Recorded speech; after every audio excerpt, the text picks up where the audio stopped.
Ayun, nato din. Yan, ayos. So video for today mga idol, gagawa tayo ng extension dahil into dun sa mga tambakan ng mga wire dun sa shop. So dahil linggo ngayon at Father's Day, gagawa tayo ng extension. Nagkakaubusan na ng extension. Ito napulot lang din namin ito sa basurahan. So tingnan natin kung paano ito papaganahin. Alam naman kayo masisinop. So ito guys, ayusin natin yung extension na to. Puti. Para sa mga barena, grinder. So, ito yung gagamitin natin, materials.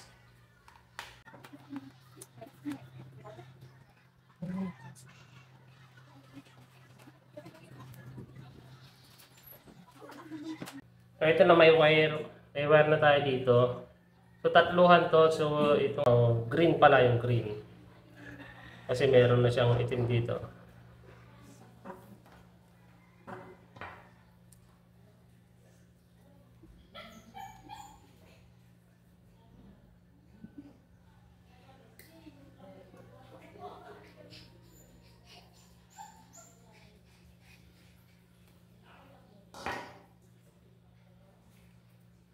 So, para sa mga nagkakaroon ng mga project ng mga bata, yan.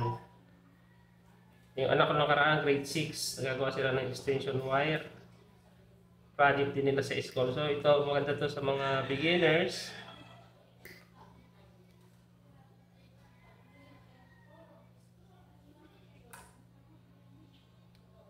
Para matuto na. Sukat lang yan dyan. Buksan na natin itong plug ang tawag dito.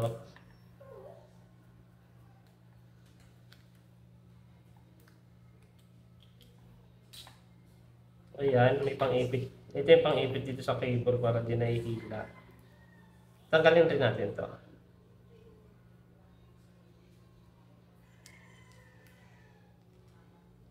Buksan mo yung ilog.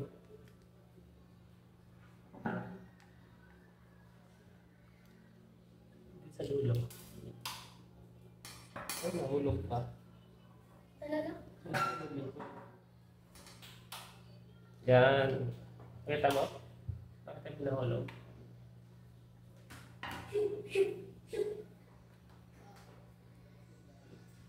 Ay, ganyan lang kahaba, oh. So, kasi ito, iipitin natin ito nung ito. Yan.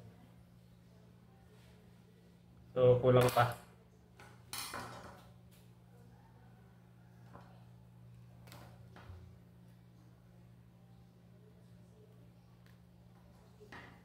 Sa mga gusto lang mag-DIY, ganito lang kung mga ginagawa.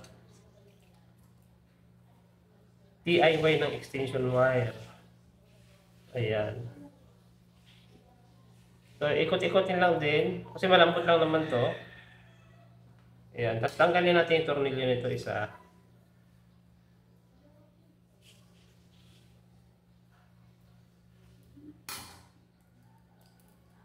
Ayan. Pag ganyan ang position, ang ikot ng wire pa kanan. Ganun, no? Ayan. Tapos, ikotin niya yung ganyan. Para mag-lock siya. Ayan, nakalock na siya.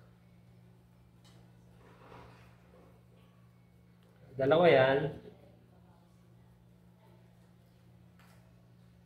Ganun ulit, same pattern lang din. Ikot. Tapos pihit. Ayan. Saka natin siya ibabalik. Ayan, dun sa pinagtanggalan natin kanina. Kailan nakalock? Para pag pinihit na ganito, hindi siya gagalaw. Mas maganda tanggalin talaga yung tornilyo. Saktong higpit lang kasi pagka nalo-lost thread naman kung nasobrahan. Ayan, o.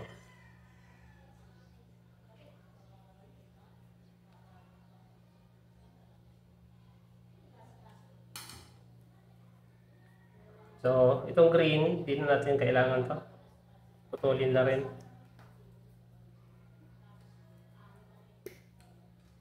Ako ngayon doon din sa CRP.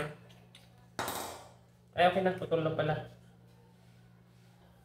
So, ayan na. Ganyan, no. Tapos, ipitin natin ito. Ito yung pinaka-pang-ipit yan, no. Para di siya may hila-hila. Kasi pag nahila-hila yan, madaling maputol. Maputol dito sa puno ng wire.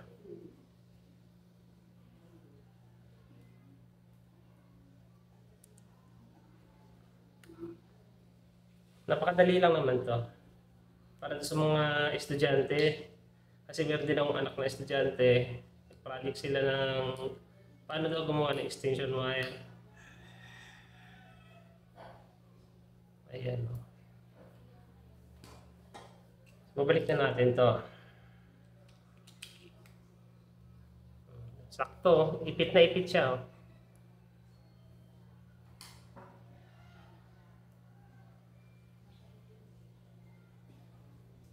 So after nyan, okay na.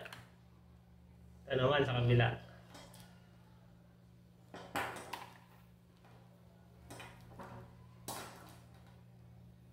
Yan, so all black din doon, black, red and black.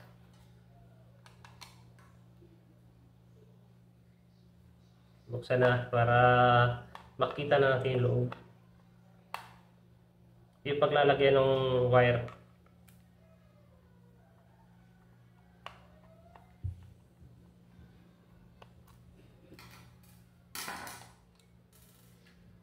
Ayan, oh. Meron din pang ipit, oh.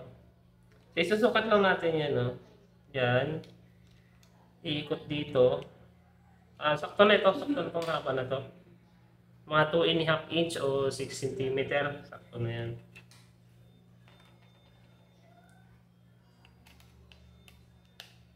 Tanggalin natin itong lock na sa gitna.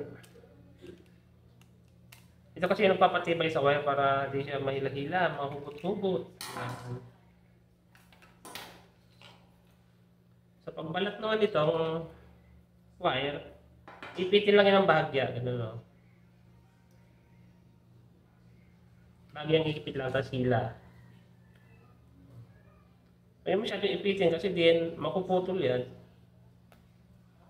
Diba? So, kailangan natin pihit-pihitin o ikot-ikutin o pilipitin. So, ganun ulit, tatanggalin natin to para pagsasabitan ng wire.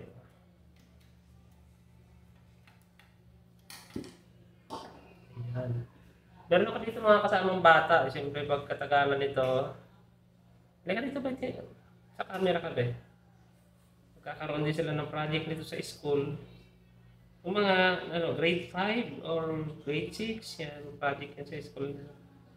Gagawa sila ng extension.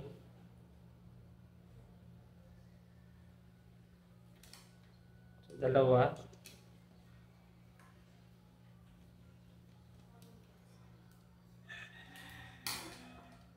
Ganun ulit, iikot lang ganun, no? Yan, tapos ilalak. Ipihitin dito sa ibabaw. Ayan, no? As kahit yung tornilyo lang pihitin kasi para siya, umigbi. Balik na natin para makayari na tayo ng isang extension. So, ang dami ko pang gagawin extension ngayon. Kaubusan na ng extension.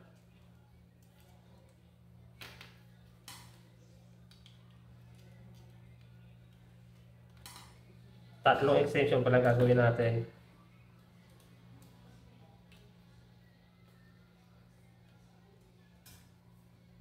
Yan, pero counterclockwise lagi. Para pag hinigpitan ito, hinigpitan yung tornilyo, higpit talaga siya. Kasi pag pakabila yung ikot niya na kontra, pag hinigpitan mo yung tornilyo, maluluwag yung wire.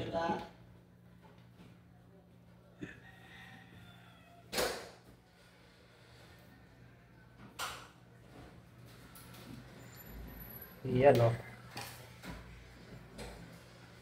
So, ibabalik na natin itong pang-ipit. Hindi pa kamay barena dun to. Testingin na natin.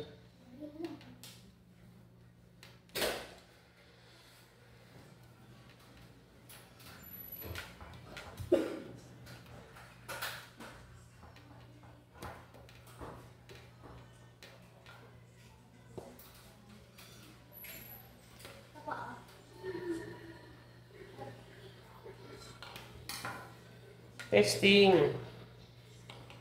Itong tornilyo na to dapat dito tinatanggal. Kasi pag dito tinatanggal, natatanggal tapos pumunta dito. Kasi na madilim dyan. Kaya gawa ganyan, bumabaragbag yan, no? Kaya anong nangyayari na susunog ng extension? Ito ang purpose naman ito yung pang-screw sa pader.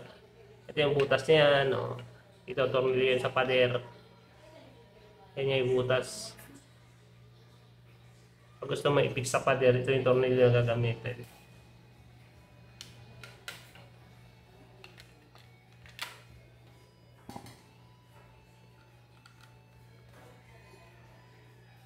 Sira yata. Ito yung wag yan.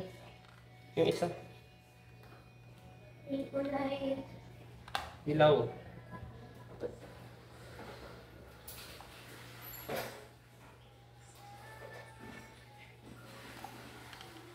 Sarado yung pinto. Ang ingay ko. So, ayan. Tapos na. So, isasaksak natin ito dun sa outlet. Ayun, may outlet naman sa dulo. Wait lang. Wait lang, Toy. Dito ka muna. Dito ka muna dito. Ayan. Saksak mo nga doon, Toy, sa dulo. Yan, testing na. Yan, sinaksak na ni Boboy doon. No? So, ito yung dulo.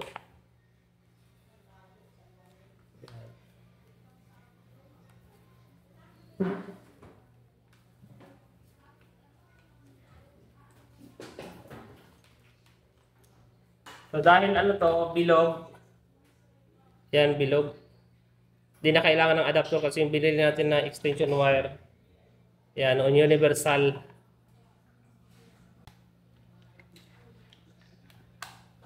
Ayun, lahat pala madiin. Yun, ayos. Tayari na tayo ng isang extension wire. So dahil universal, matigas talaga pala ano yan, saksakan para safety sa mga bata. Di ka agad-agad di nila ka agad-agad magagamit. So may dalawa pa tayo. Ito. Dami pa. So yan lang muna. Okay na, done na tayo ng isang saksakan. Isang extension wire. Thank you.